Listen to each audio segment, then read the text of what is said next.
Channel को subscribe करें sports crazy को, बेल आइकन की घंटी पे दबाएं ताकि आपको रेगुलर अपडेट्स मिलते रहे। आप हमें फॉलो भी कर सकते हैं इंस्टाग्राम और फेसबुक पर। नमस्कार, आप देख रहे हैं स्पोर्ट्स क्रेजी। और अगर क्रिकेट का खेल अगर आप टेलीविज़न पर देख रहे हो और उसको म्यूट कर दिया जाए तो मुझे लगता है आप बोर हो जाएंगे, आपको मज़ा नहीं आएगा, उस गेम को आप एंड तक देख नहीं पाएंगे। जब आवाज़ आप सुनते हैं, चाहे इंग्लिश में कमेंट्री हो, हिंदी में हो, तमिल में हो, तेलुगु में हो, और जब आवाज़ मॉड्यूलेट होती है, जब आवाज़ जो है आपके इमोशंस को कन्वे कर रही होती है, जिस इमोशन के साथ आप उस मैच को देख रहे होते हैं और उस आवाज़ के साथ आप कनेक्ट कर पाते हो, आप समझ जाते हो कि हाँ, ये आवाज़ किस शख्स की है। अभी हम एक 10 x club cricket championship cover करने आए और एक ऐसी आवाज़ जिसने बहुत ज़्यादा मैं कह सकता हूँ कि मज़ा आया उनको सुन करके, जिस तरीके से उन्होंने मॉड्यूलेट किया, जिस तरीके से उन्होंने कमेंट्री करी, बॉल बाय बॉल कमेंट्री, बाकमाल कमेंट्री करी उन्होंने। और मैं जानना चाहूँगा उनसे कि कमेंट्री के स्किल्स क्या होते हैं, एक अच्छे कमेंटेटर की क्या पहचान होती है और किस तरीके से वो उस कमेंट्री की फील्ड में आए। मेरे साथ राहुल हैं। Thank you so much Rahul for joining sports crazy पे एक इंटरव्यू देने के लिए। छोटा सा एक डिस्कशन करना चाहते थे, समझना चाहते थे कि कैसे पता चलता है किसी भी शख्स को, चाहे वो खेला हो या ना खेला हो, कि मैं कमेंट्री कर सकता हूँ। देखिए, पहले तो बहुत बहुत धन्यवाद देना चाहूँगा मैं स्पोर्ट्स क्रेजी का कि मुझे अपने इस लायक समझा कि मैं कुछ बात कर पाऊँ। स्पोर्ट्स क्रेजी के माध्यम से मैं बताना चाहूँगा कि देखिए, बोलने में सबसे इंपॉर्टेंट अगर कोई चीज़ होती है तो मुझे लगता है कि वो आपका फ्लो होता है। और मैंने एज ए क्रिकेटर ही शुरू किया था, ऐसा नहीं है कि मुझे पता था कि मैं बोलना या मुझे बोलना आता है। एज ए क्रिकेटर शुरू किया था, 40 ओवर का मैच था, दूसरे ओवर में आउट हो गया था। 38 ओवर्स मैंने कहा कि रिमेन्स थे, मैं करूँ क्या। और दिमाग में ऐसे आया कि माइक वहाँ खाली पड़ा हुआ था, तो मैंने कहा यार चलो टाइम पास कर लेते हैं। और मैंने जैसे ही माइक पकड़ा तो वहाँ हमारे ऑर्गेनाइज़र थे, तो 2-3 ओवर वो चुप रहे, उसके बाद वापस आए, कहे कि ये कमेंट्री आप कर रहे हो। मैं कहा सर यस। तो उन्होंने मुझे सिर्फ एक बात बोली थी, 300 रुपये पर डे दूंगा, कल से आ जाना। तो मेरे लिए, मैं स्टूडेंट था उस टाइम पे, ये 4-5 साल पहले की बात है, मेरे लिए बहुत इंस्पिरेटिव था कि यार मैं खाली बैठा हूँ, खेल रहा हूँ, मुझे 300 रुपये डे का मिल रहा है, तो इससे बड़ी बात क्या हो सकती है। और मैंने कभी नहीं सोचा था लाइफ में कि मैं कभी कमेंट्री भी करूँगा, लेकिन आप लोगों का अप्रिशिएशन इतना मिला, प्यार इतना मिला कि फिर कैसे कारवां आगे बढ़ता गया मुझे खुद पता नहीं। अभी आप कहाँ पे कमेंट्री कर रहे हो और आगे आपका क्या प्लान है कमेंट्री को लेकर? देखिए, हर एक इंडियन कमेंटेटर, जो भी यंग कमेंटेटर होता है, अभी जैसे मैं सीख रहा हूँ, इनिशियल स्टेज में हूँ, 4-5 साल मुझे हुए हैं, हर किसी का एम होता है कि जो स्टार पे इंडिया के मैचेस आते हैं, स्टार स्पोर्ट्स पे जाए, कमेंट्री करे, और वहाँ के काफ़ी लोगों से मुझे अप्रिशिएशन भी मिलता है। लेकिन अभी ऐसा है कि मैं रेडियो कमेंट्री करता हूँ इंटरनेशनल मैचेस में, मैंने टीवी कमेंट्री भी करी हुई है। लेकिन अभी ऐसा है कि देखिए, आप हर दिन सीखते हैं, और मैं यही कहूँगा कि अगर आप हर दिन सीखते हैं तो इम्प्रूव होते हैं, इसीलिए वो सफ़र जारी है। अभी आवाज़ के लिए क्या करते हैं आप? जैसे आवाज़ एक बहुत बड़ा रोल प्ले करती है कमेंट्री में, और जो सबसे ख़ास बात है आपकी, जो मैं यहाँ पर बताना चाहूँगा, जो मैंने आपको ऑफ द कैमरा ही बताई है, कि आपकी आवाज़ का जो पिच है, डिपेंडिंग ऑन सिचुएशन, वो तो हाई लो होता है, लेकिन आपका पिच बड़ा कांस्टेंट और बड़ा कमाल का पिच है। उसके लिए आप क्या करते हैं? मैं सच्ची बोलूँ, मैं बिल्कुल कुछ भी नहीं करता हूँ, ये भगवान का शायद कुछ आशीर्वाद है या गिफ्ट है। लेकिन मैंने अभी जैसे आपको पहले बताया कि the most important thing is your flow. वो फ्लो नहीं टूटना चाहिए, और शायद वो फ्लो इसलिए भी नहीं टूटता है कि मैं खुद क्रिकेटर हूँ, इस चीज़ को फील करता हूँ, और उस एक्साइटमेंट को अपने अंदर तभी ला पाता हूँ क्योंकि मैं वो चीज़ फील करता हूँ कि अगर मैं वहाँ पर होता तो शायद किस तरीके से अपने प्लान को एग्जीक्यूट करता। तो शायद फ्लो इंपॉर्टेंट है। आवाज़ के बारे में बल्कि मैं यही कहूँगा, हाँ, जब कमेंट्री के लिए आता हूँ तो फिर वो थोड़ा सा आपको गले का ध्यान रखना पड़ता है, क्योंकि यार लंबे दिनों का टूर्नामेंट है, तो फिर कॉन्स्टेंटली अगर वैसी वॉइस चाहिए तो फिर जरूरी है ध्यान रखना। इंप्रूवमेंट के लिए क्या करते हैं? आपको कैसे पता चलता है कि हाँ, मेरे से ये गलती होगी? फंबल तो होते हैं कमेंट्रीज में, लेकिन कैसे पता चलता है ये गलती होगी और उसको मैं नेक्स्ट टाइम नहीं करूँगा? उसके लिए आप कैसे इंश्योर करते हैं कि ये गलती दोबारा ना हो? देखिए, क्रिकेट कमेंट्री करना तो बहुत आसान है, लेकिन कुछ समय के लिए। लेकिन अगर आप उसे रेगुलर करते जाएं तो फिर आपकी नॉलेज होना बहुत ज़रूरी है, आपको फिर रिसर्च करना बहुत ज़रूरी है, स्टैट्स का पता होना बहुत ज़रूरी है। मेरा वही होता है कि अगर मैं कोई भी टूर्नामेंट करता हूँ, किसी भी लेवल का टूर्नामेंट करता हूँ, तो एक बार उस पर होमवर्क करना बहुत ज़रूरी होता है। तो मैं इसको 2-3 दिन पहले से ही, एक अपनी मेरी पर्सनल डायरी होती है, उसमें वो सारी स्टैट्स लेके चले जाता हूँ, ताकि अगर कोई गलती हो भी जाए अगले दिन उसको करेक्ट कर सके। अच्छा, मुझे एक आखिरी चीज़ आप ज़रूर बताइए यहाँ पे कि कमेंटेटरी में अगर कोई नया बच्चा है, उसको कमेंट्री में अपना करियर बनाना है, आपने भी अभी शुरुआत ही करी है, आपको भी बहुत आगे जाना है, और जिस तरह की आपकी सलाहियत है बहुत आगे जाएंगे, इस पर कोई डाउट नहीं है। लेकिन जो नए लोग हैं, जो नए बच्चे हैं, उनको अगर कमेंट्री करनी है या उनको लगता है कि मैं कमेंटेटर बन सकता हूँ, क्या प्रोसेस है, क्या पाथवे है उनके लिए? देखिए, सबसे इम्पॉर्टेंट बात तो ये है कि आपको पहले उसमें इंटरेस्ट होना चाहिए, और आपका फ्लो, देखिए फ्लो सीधे नहीं बनता है। मैं भी बहुत ज़्यादा गलतियाँ करता था, अभी भी करता हूँ, सीखता हूँ, लेकिन शुरुआत अगर जिसे करनी है तो पहले यहाँ से आवाज़ आनी चाहिए। 2 दिन करना बहुत नॉर्मल बात है, लेकिन अगर वो काम आप सुबह के 7 बजे से रात के 12 बजे तक कर रहे हो, फिर फील होता है कि यार इट्स नॉट दैट ईजी। लेकिन वही है, जो नए लड़के हैं उनको यही कहूँगा कि एक बार अपनी स्किल्स को सुधारने के लिए मास कॉम जरूर करें। मास कम्युनिकेशन जब आप करते हैं, कैमरे के सामने रहते हैं, आजकल तो फिलहाल मास कम्युनिकेशन इतना इंपॉर्टेंट भी नहीं है, लोग यूट्यूब पे ही बहुत कुछ कर देते हैं, लेकिन अपनी स्किल्स को और प्रोफेशनल बनाने के लिए, क्योंकि यूट्यूब तो आपका अपना क्षेत्र है ना, आप अपने तरीके से अपने वीडियोज़ बनाते हो, मास कॉम में आप कैमरे के सामने प्रोफेशनल वे में परफॉर्म करते हो, तो शायद मास कम्युनिकेशन के बाद अगर आप उस लाइन में जाना चाहते हो तो चैनल्स को इन्फॉर्म करें। आजकल बहुत सारे यूट्यूब चैनल जैसे स्पोर्ट्स क्रेजी एक माध्यम है, बहुत सारे जर्नलिस्ट को मौका देता है, बहुत सारे एंकर्स को मौका देता है, तो फिर वो रास्ता है। और जितने भी टूर्नामेंट्स हैं, चाहे पहले शुरुआत फ्री में कमेंट्री करना आप चाहें तो करें, और फिर आपकी मार्केटिंग खुद ही बन जाती है। तो राहुल बड़े कमाल के कमेंटेटर और बड़ी आसानी से उन्होंने समझा दिया कमेंट्री की बारीकियों को, और thank you so much Rahul हमसे हमारे साथ जुड़ने के लिए, और बहुत कमाल की चीज़ें आपने बताई है, और आपका फ्यूचर बहुत ब्राइट है। बस इसी तरह से आप लगे रहिए, हमारी बेस्ट विशेज़ आपके साथ थैंक यू है। So much.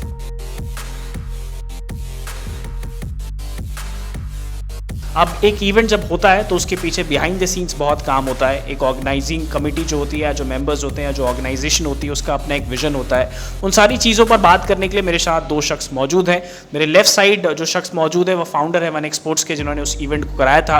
राइट साइड वो शख्स मौजूद है जो मैनेजर है 1x स्पोर्ट्स के। अब थोड़ा सा मैं इनका बैकग्राउंड आपको दे देता हूँ। कहते हैं कि जब किसी शख्स की अचीवमेंट्स बहुत ज़्यादा बड़ी होती है तो एज एन एंकर आपकी रिस्पॉन्सिबिलिटी होती है कि आप उन सारी अचीवमेंट्स को लिख लें और एक भी चीज़ भूलें ना। तो जो लेफ्ट में मेरे शख्स हैं संभव सर, उनकी अचीवमेंट मैं आपको बता देता हूं। उनको 12 साल का एक्सपीरियंस है स्पोर्ट्स मैनेजमेंट में। इन्होंने बहुत सारी लाइव टीवी ब्रॉडकास्टिंग प्रोडक्शन में काम कर रखा है, डीडी के साथ काम कर रखा है। स्पोर्ट्स टूरिज्म का एक्सपोजर है इनको। इसके साथ साथ डरहम क्रिकेट बोर्ड के साथ इन्होंने काम कर रखा है और 30 से ज़्यादा टूर्नामेंट्स इन्होंने लाइव कंडक्ट कराए हैं। राइट साइड आकाश भाई हैं हमारे साथ, और आकाश भाई की एक्सपीरियंस मैं आपको बता देता हूँ। ये क्रिकेट बचपन से ही खेल रहे हैं, इसके साथ साथ स्पोर्ट्स मैनेजमेंट प्रोफेशनल है, MBA कर रखी है इन्होंने स्पोर्ट्स मैनेजमेंट में सिम्बोसिस से, और इसके साथ साथ इस ऑर्गेनाइजेशन यानी 1x स्पोर्ट्स से 1.5 साल से जुड़े हुए हैं। इन दोनों का बहुत बड़ा रोल है उस टूर्नामेंट को सक्सेसफुली कराने में, और मैं एक एक करके इन दोनों से सवाल पूछूंगा उस इवेंट से रिलेटेड और इनकी कंपनी के विजन से रिलेटेड। सो संभव सर एंड आकाश भाई, thank you so much for joining.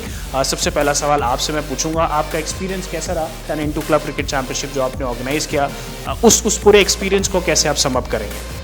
Experience बहुत अच्छा रहा, क्योंकि इस तरह के टूर्नामेंट्स यंग प्लेयर्स को मिलना बहुत ज़रूरी है। क्योंकि जब एक प्लेयर नेट्स पर ट्रेनिंग करता है और अच्छे मैचेस नहीं खेलता है तो कहीं ना कहीं हमारे यहाँ टेक्निकली कहते हैं वो नेट प्लेयर बन जाता है। तो जब इस तरह के टूर्नामेंट्स खेलता है, लाइव जाता है, उसे पता होता है कि बहुत सारे लोग उसे देख रहे हैं, अगर वो वहाँ पे परफॉर्मेंस निकालता है तो तब उसे मोटिवेशन भी आता है और वो प्रेशर कहते हैं ना, प्रेशर हैंडल करना आ जाता है। ठीक है, और अच्छे ग्राउंड्स मिलते हैं। जैसे इस टूर्नामेंट में हमारा जो ग्राउंड आप देखेंगे ना बहुत अच्छा है, मतलब इवन वहाँ पे इजीली रणजी ट्रॉफी मैच तक कंडक्ट करे जा सकते हैं। तो हमारी कोशिश यही रहती है कि इस तरह के टूर्नामेंट से जितने भी यंग टैलेंट है, जो ग्रास रूट टैलेंट है, क्योंकि जो प्लेयर्स आज IPL खेल रहे हैं, रणजी ट्रॉफी खेल रहे हैं, उनके पास एक एक्सपोजर है, बट यंग प्लेयर्स को सही गाइडेंस नहीं है, सही काउंसलिंग नहीं है। ठीक है, तो इस तरह के टूर्नामेंट से हम कोशिश करते हैं कि मीडिया का एक्सपोजर उन्हें मिल जाए, लाइव चले जाएँ तो कहीं ना कहीं कई सारे ऐसे सिलेक्टर्स हैं, कई सारी ऐसी क्रिकेटिंग लॉबी है जो उन्हें देख पाए कि हमारे ग्रास रूट में कितना टैलेंट है ना, क्लब क्रिकेट में कितना टैलेंट है। तो उसके लिए भी कुछ ना कुछ स्ट्रक्चर तैयार होना चाहिए। तो हम लोगों का फोकस यही है कि इस तरह के टूर्नामेंट से ये चीज़ें मतलब बच्चों को प्रमोशन मिलता है। इसके अलावा हम लोगों का इसमें फोकस ये कि जो इसमें अच्छा टैलेंट है उस टैलेंट को, मतलब जो इसमें मैन ऑफ द टूर्नामेंट बन रहा है या जो लड़के अलग से एक्स्ट्राऑर्डिनरी दिख रहे हैं, उस टैलेंट को कहीं ना कहीं हम फ्यूचर में साइन करने का प्लान कर रहे हैं, जिससे कि उन्हें उनके लिए कॉर्पोरेट्स और स्पॉन्सरशिप देखी जाए, कहीं ना कहीं वो फाइनेंशियली सफ़र ना करें। क्योंकि कई प्लेयर्स ऐसे होते हैं जिनका बैकग्राउंड बहुत डाउन होता है, बट वो लोग टैलेंटेड होते हैं, तो वो भी हम प्लान कर रहे हैं। तो हम लोग उनके साथ एक प्रोफेशनल मैनर पर चीज़ें प्लान कर रहे हैं, जैसे फ्यूचर में वो उनके स्किल्स गेम डेवलपमेंट को लेकर जो भी सपोर्ट हम लोग कर सकते हैं थ्रू कॉर्पोरेट, वो हम करेंगे। इसके अलावा कहीं ना कहीं उन्हें फ्यूचर में जितनी भी लीग्स आ रही हैं, आज देखेंगे कि बहुत जगह प्रीमियर लीग्स आ रही हैं और वहाँ पे प्लेयर्स को अच्छा रेवेन्यू भी मिल रहा है, क्योंकि जब रेवेन्यू मिलता है तो मोटिवेशन आता है और फैमिली सपोर्ट मिलता है। ठीक है, तो उस तरह की लीग्स तक हम इन लोगों को प्रमोट करने की कोशिश कर रहे हैं। बहुत ही सही तरीके से उन्होंने समअप किया, सर ने बताया एक्सपीरियंस क्या रहा। आकाश भाई, आप एक स्पोर्ट्स मैनेजमेंट प्रोफेशनल हैं, और मुझे बताइए कि क्या हर्डल, क्या चैलेंजेस आते हैं जब आप ऐसे इवेंट कराते हैं, क्योंकि आप लोग सिर्फ क्रिकेट का इवेंट नहीं कराते, रिस्पेक्टिव ऑफ ऑल स्पोर्ट्स के इवेंट कराते हैं। तो हर्डल चैलेंजेस क्या हैं और उसको ओवरकम कैसे करते हैं एज ए प्रोफेशनल? तो ऐसा है, जब आप कोई बड़ी लीग एमेच्योर या क्लब लेवल पर प्लान करते हो ना, तो उसके मेन हर्डल्स यही होते हैं कि उन प्लेयर्स को ऐसी ये खेलने की हैबिट नहीं होती है। उनको एक नॉर्मल से ग्राउंड पे एक नॉर्मल टूर्नामेंट खेलने की हैबिट होती है, नॉर्मल फ्रेंडली मैच खेलने की हैबिट होती है। बट जैसा हमने 10x कराया तो आपने देखा हमारा ग्राउंड फुल ब्रांडिंग बोर्ड से, पैरामीटर बोर्ड से भरा हुआ था, रोप ब्रांडिंग, उसके बाद हमारा प्रोडक्शन यूनिट था पूरे में, और मीडिया आई हुई थी, आपने देखा। तो ऐसे में जो क्लब प्लेयर्स को इसके साथ अलाइन करना थोड़ा टफ होता है, क्योंकि एक प्लेयर उसको सिर्फ मैच से मतलब वो सोचेगा मैं अपना मैच खेलूँ, मैच जीतूँ, बट हमें अपनी लीग को प्रमोट करना है, हमें उन प्लेयर्स को उस बड़ी लीग खेलने की हैबिट डालनी है, वो प्लेटफॉर्म उनको देना है। तो एक उसका अलाइनमेंट बहुत टफ होता है कि हमें अपनी ब्रांडिंग भी ठीक तरीके से चलानी है, हमारा प्रोडक्शन भी ठीक होना चाहिए, हमारे गेस्ट को भी हमें ठीक से अकोमोडेट करना है, तो जो हमारे स्पॉन्सर डिलीवरेबल्स हैं वो हम दे पा रहे हैं कि नहीं। तो एक ये चैलेंज होता है इस लेवल पे, उसको टैकल करने की यही है कि like we from the sports management background, so हमारी लर्निंग्स ही यही है, हमारी यूएसपी है कि हम वो चीज़ मैनेज करके ले जाएं। अगर हम नहीं मैनेज कर पाएंगे तो वो फिर मुझे नहीं लगता कोई और करेगा। तो एक वो टैकल करने का वो तरीका है, लाइक हमारा एक्सपीरियंस वहाँ काम आता है। उसके बाद प्लानिंग बहुत इंपॉर्टेंट है इस फेज में, लाइक जितना बेटर हम प्लान करते हैं उतना अच्छा डिलीवर करते हैं। तो प्लानिंग में यही आता है, like plan A plan B सब लेके चलो। प्लान ए फेलियर हो गया कोई बात नहीं, प्लान बी फेलियर हो कोई बात नहीं, आपके पास बैकअप होना चाहिए, हर चीज़ का बैकअप होना चाहिए। लाइक तो बैकअप अच्छा है, प्लानिंग अच्छा है, तो आप टैकल कर ले जाओगे। ऐसा रॉकेट साइंस नहीं है कि नहीं कर पाएंगे, आप टैकल कर ले जाओगे। प्लानिंग अच्छी होनी चाहिए, डिलीवर अच्छा हो जाएगा। संभव सर, एक सवाल मेरे दिमाग में आता है कि 1x स्पोर्ट्स जो आपने बनाया, आपके दिमाग में क्या था और किस थॉट प्रोसेस के साथ आपने इस कंपनी को बनाया? 1x स्पोर्ट्स जब हम लोगों ने बनाया, मेरा जो बैकग्राउंड रहा, मैं बचपन से क्रिकेट खेला, ठीक है, अंडर 14 स्कूल्स नेशनल खेला, 16 खेला, 19 खेला, फिर मैं अंडर 22 BCCI ट्रॉफी खेला। तो कहीं ना कहीं मैंने देखा कि मतलब कुछ सालों तक के बाद जब मैं किसी अच्छे कोचेस के सामने गया तो मैं कहीं ना कहीं कुछ ऐसे टेक्निकली फॉल्ट सामने आए। तो मुझे फिर ये समझ में आया कि अगर मेरी ट्रेनिंग फर्स्ट डे से करेक्ट हुई होती तो आज मैं कहीं ना कहीं अपनी टेक्निक में स्ट्रगल नहीं कर रहा होता। तो वहाँ से एक आइडिया आया कि हमें करेक्ट कोचिंग पे काम करना चाहिए तभी, क्योंकि प्लेयर्स का टाइम ख़राब होना वो सबसे बड़ा ड्रॉबैक है ना। और उसके साथ साथ पेरेंट्स को काउंसलिंग नहीं करी जाती है, पेरेंट्स को भी नहीं पता होता कि भाई करेक्ट ट्रेनिंग कितना ज़रूरी है ना। जो उनके लोकल कोच, मैं ही नहीं कह रहा कि सब जगह ऐसा है, बट कहीं ना कहीं ग्रास रूट अगर आप छोटे सिटीज़ में जाकर देखेंगे ना, इस तरह की प्रॉब्लम बहुत सामने आ रही है। प्लेयर्स को सही गाइडेंस नहीं पता, इंजर्ड हो रहे हैं फ्यूचर में जाके, तो वो सारा।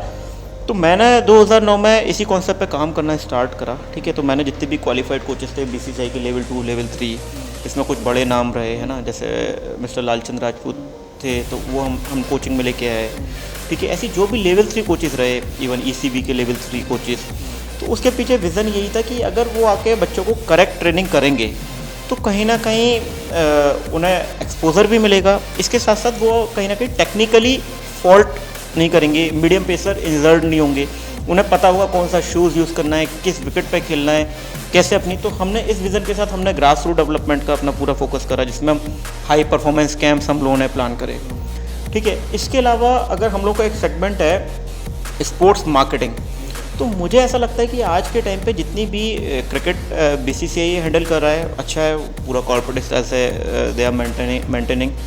बट अगर आप देखोगे जितने भी हमारा रूरल स्पोर्ट्स हो गए और इसके अलावा फुटबॉल हो गया, तो फुटबॉल में जो बड़ी और मेन ऑर्गेनाइजेशन है, ठीक है, वो लोग मेंटेन कर रहे हैं। बट अगर आप स्टेट एसोसिएशंस का देखेंगे तो कहीं ना कहीं मार्केटिंग में वो लोग लैग कर रहे हैं, ठीक है ना। उससे क्या हो रहा है कि कहीं ना कहीं हमारे फेडरेशंस के रेवेन्यू कमा रहे हैं, तो प्लेयर्स को पैसा नहीं मिल रहा है। प्लेयर्स को पैसा नहीं मिल रहा है तो मोटिवेट कैसे होगा, पेरेंट्स कैसे मोटिवेट होंगे, उसे करियर नहीं दिखेगा तो कहीं ना कहीं डिप्रेशन में जाएगा। जैसे कई न्यूज़ में देखता हूँ कि अच्छा प्लेयर है, नेशनल प्लेयर है, बट वो कोई छोटा मोटा जॉब कर रहा है। तो ये सारे पॉइंट्स हम लोगों ने नोटिस करे, तो हमें लगा कि एक ऐसी कंपनी होनी चाहिए जो कहीं ना कहीं ब्रिज बने। जैसे हम लोग मैंने 12 साल स्पोर्ट्स मैनेजमेंट में काम करा और काफ़ी रिसर्च करी, तब मुझे लगा कि कहीं ना कहीं कॉर्पोरेट और फेडरेशन के बीच में एक कंपनी ऐसी होनी चाहिए जो कॉर्पोरेट को तो उसकी ROIs दे। क्योंकि आज के टाइम में आप देखो जितने OTTs आ रहे हैं, ब्रॉडकास्टर्स आ रहे हैं, स्पॉन्सर्स आ रहे हैं, बहुत सारे ऐसे ब्रांड हैं जो कहीं ना कहीं एडवर्टाइज करना चाहते हैं स्पोर्ट्स में, तो वो एक रेवेन्यू हो गया। और फेडरेशंस के लिए मुझे ऐसा लगता है कि उन्हें टेक्निकली उनके साथ कनेक्ट कैसे होना है, कैसे ब्रांडिंग करनी है, किस तरह से उसे स्ट्रीम करना है, किस तरह से कंटेंट क्रिएट करना है। तो वो ब्रिज हम बन के कहीं ना कहीं हम फेडरेशन को भी बेनिफिट पहुंचा रहे हैं और उससे प्लेयर्स को भी बेनिफिट हो रहा है और ब्रांड्स को बेनिफिट हो रहा है, उन्हें यूथ के साथ कनेक्ट होने का मौका मिल रहा है। क्योंकि आप देखोगे स्पोर्ट्स डायरेक्टली यूथ से कनेक्ट है ना, और आज के टाइम पे ब्रांड जितने भी हैं वो कहीं ना कहीं यूथ के साथ डायरेक्टली कनेक्ट होना चाहते हैं। तो इस USP के साथ हमने इस कंपनी को फाउंड करा। इसके अलावा कहीं ना कहीं मुझे ऐसा लगता है कि बाहर की बहुत सारे स्पॉन्सर्स हैं, बहुत सारे कॉर्पोरेट्स हैं, वो इंडियन मार्केट को देख रहे हैं आज के टाइम पे, क्योंकि इंडिया के पास पॉपुलेशन इतना है, नंबर्स इतने हैं, तो उन लोगों को इंडिया में ला के, है ना, अगर इंडिया में वो आके स्पॉन्सर करेंगे फेडरेशन को, तो कहीं ना कहीं ये हमारे देश के पॉइंट ऑफ व्यू से भी अच्छा है और फेडरेशन के लिए भी अच्छा है और एथलीट के लिए भी अच्छा है। तो ये सारे विज़न को देखते हुए हमने ये सारी चीज़ें हम लोग फाउंड कर रहे हैं, ठीक है ना। और इसके अलावा एक हमारा सेगमेंट हो गया, हम लोग स्पोर्ट्स टूर्स पे भी काम कर रहे हैं। तो कहीं ना कहीं मुझे ऐसा लगता है कि आज कोई प्लेयर बाहर जाके अगर क्रिकेट खेलता है या फुटबॉल खेलता है तो कहीं ना कहीं उसे मोटिवेशन भी आता है और एक एक्सपोजर मिलता है ना। आज अगर वो फुटबॉल के किसी बड़े क्लब के साथ खेल के वो लोग जीत के आ रहे हैं, वो टीम जा रही है, तो मोटिवेशन अलग होता है, उसमें मीडिया का भी सपोर्ट मिलता है। तो ये सारी चीज़ें हम लोग कोशिश कर रहे हैं कि कैसे भी करके प्रमोट करी जाए, है ना। और ब्रॉडकास्टिंग को लेके मेरा ये मानना है कि मेरा ब्रॉडकास्टिंग में 12 साल का एक्सपीरियंस था। मैंने डीडी के साथ काफ़ी सारे टूर्नामेंट्स करे और भी कई इंटरनेशनल ब्रॉडकास्टर थे जिनके साथ हमने करा। तो ब्रॉडकास्ट और स्ट्रीम को लेके भी हमारे यहाँ लोगों में बहुत एक्सपोजर नहीं है ना, कि किस तरह का क्रू होना चाहिए, जो इसमें टेक्निकल पॉइंट्स बहुत हैं, है ना। और दिन पे दिन जिस तरह से टेक्नोलॉजी आ रही है ब्रॉडकास्ट में, तो हम लोग कोशिश कर रहे हैं कि वो इसमें ऐड करी जाए, ठीक है। जैसे इसमें ब्रॉडकास्ट में कई तरह के पार्ट होते हैं, एक अपना ग्राफिक्स हो गया, क्रू हो गया, ठीक है। इसके अलावा जब हम टीवी पे ब्रॉडकास्ट में जाते हैं तो पहले सैटेलाइट के थ्रू आपको लाइव देना पड़ता था, बट आजकल जिस तरह से टेक्नोलॉजी आ गई है, हम इंटरनेट के थ्रू भी टीवी पे जा सकते हैं, बहुत सारे OTT आ रहे हैं। तो हमें ऐसा लगता है कि हमारी जैसी कंपनी अगर ब्रॉडकास्टिंग में जाके सपोर्ट करेगी तो कहीं ना कहीं जितना ज़्यादा से ज़्यादा हम लोग मैचेस कवर कर पाएंगे, उतना एक्सपोजर प्लेयर को भी, और कहीं ना कहीं मेरी एक कंपनी है तो हमें कमर्शियली भी हमें एक बेनिफिट रहेगा। तो आपने देखा कि संभव सर ने बताया 1x स्पोर्ट्स क्यों फाउंड किया उन्होंने और किस तरीके से उस विजन की तरफ ये बढ़ रहे हैं। आकाश भाई, मैं आपसे पूछना चाहूँगा कि थोड़ा सा सर ने हाईलाइट किया है वैसे एथलीट के चैलेंजेस का, लेकिन थोड़ा सा आप डिटेल डिस्क्रिप्शन देते हैं। एक एथलीट के जो चैलेंजेस होते हैं, उनके करियर वाइज भी चैलेंजेस होते हैं, ऐसे पर्सनली भी उनके माइंड में बहुत सारे चैलेंजेस होते हैं, उसको कैसे ओवरकम करते हैं एज एन ऑर्गेनाइजेशन भी और एज अ प्रोफेशनल भी, अगर आप उनको कुछ एडवाइस देना चाहें तो। करियर वाइज चैलेंज एक एथलीट की लाइफ में हमेशा ही रहता है। एथलीट की लाइफ बहुत चैलेंजिंग होती है। लाइक डे 1 से जब एथलीट स्टार्ट करता है, उसका पहला एम क्या होता है कि कंट्री को रिप्रेजेंट करना। आज कोई बच्चा किसी भी एज पे क्रिकेट एकेडमी ज्वाइन करता है तो सपना ये देखता है उसे इंडिया खेलना है। बट अगर आप देखें तो इंडिया का जो क्रिकेटिंग मार्केट है सबसे बड़ा है और खेलते के सिलेक्ट 11 ही होते हैं, तो हर कोई उस टॉप लेवल तक नहीं पहुंच सकता। धीरे धीरे बढ़ते बढ़ते प्लेयर की एज बढ़ती है, वो ट्राई करता है स्टेट लेवल टीम में सिलेक्ट होना, 14, 16 हर लेवल पे सिलेक्ट जो होता है उनकी लाइफ अच्छी जाती है, उनको लोग बैक करते हैं, सपोर्ट करते हैं, उनकी तारीफ़ करते हैं, उनकी लाइफ में मोटिवेशन रहता है। बट जो सिलेक्ट नहीं होते हैं उनकी लाइफ कहने के ट्रैक से अलग हो जाती है। तो वहाँ पे जो उनको गाइडेंस मिलनी चाहिए वो बहुत इंपॉर्टेंट है, क्योंकि वो एक रिस्पॉन्सिबिलिटी कोच की होनी चाहिए कि अगर उसके पास एक बच्चा आया है वो सही ट्रैक पे जा रहा है कि नहीं, उसकी रिस्पॉन्सिबिलिटी। अगर वो नहीं जा रहा, कोच की कोई गाइडेंस नहीं, कोच उसको बस फेक मोटिवेशन देता रहे, तुम सिलेक्ट हो जाओगे, नहीं होगा वो अगर, तो वो क्या करेगा। तो इंडिया में ये होता है, लड़का ट्राई करता है, अंडर 23, अंडर 25 तक, रणजी ट्रॉफी तक ट्राई करता है, सडनली 26, 27 की एज पे आके सोचता है अब मैं क्या करूँ। तो उस स्टेज पे आके फिर वो आंसर उसके पास भी नहीं होता, उस कोच के पास भी नहीं होता, किसी के पास नहीं होता, तो वो बहुत चैलेंजिंग लाइफ हो जाती है एथलीट की। यहीं अगर उसको 16, 17 की एज से राइट गाइडेंस मिलने लगे, लाइक बहुत से ऑप्शन होते हैं स्पोर्ट्स में, सिर्फ खेलना ही एक ऑप्शन नहीं होता, लाइक मैच ऑफिशियल एक ऑप्शन होता है, प्लेयर उसकी तरफ सोच सकता है साइड बाय साइड।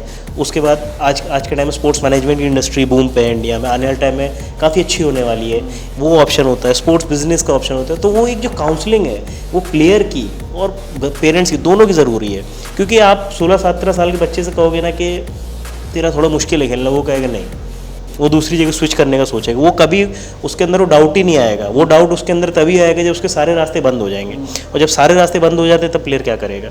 और यही जो कल्चर हम बाहर की कंट्रीज़ में देखें, आप अगर इंग्लैंड में देखोगे, इंग्लैंड में एक छोटे 17-18 साल पे ECB के कोचिंग कोर्सेज इंट्रोड्यूस कर दिए जाते हैं, बच्चे वो कर लेते हैं। तो till the time he is 23-24 he is a certified coach, he can start earning. But India में ऐसा नहीं है। इंडिया में आप एकेडमीज चले जाओ ना, आपको बहुत एजेड प्लेयर्स मिलेंगे खेलते हुए, और उनसे पूछोगे आपने क्या रिप्रेजेंट किया है, they are still practising, they are still trying. So वो एक बहुत चैलेंजिंग फेस है, उस पर काम होना चाहिए। और लाइक हम 1x स्पोर्ट्स में हमारे प्लान्स हैं, लाइक हम एथलीट एजुकेशन प्लान इंट्रोड्यूस करना चाहते हैं फ्यूचर में। उसमें ये हुआ एथलीट को राइट काउंसलिंग मिलनी चाहिए उसके करियर को लेके। हमारा ये किसी भी एथलीट पे डाउट नहीं है कि वो कुछ कर पाए नहीं कर पाए, बट जो काउंसलिंग है वो सबको मिलनी चाहिए, सबके लिए इंपॉर्टेंट है। किसी भी फील्ड का आदमी हो, बिजनेसमैन हो, एम्प्लॉय हो, किसी का counselling, right counselling is very important. तो वो एक बहुत इंपॉर्टेंट।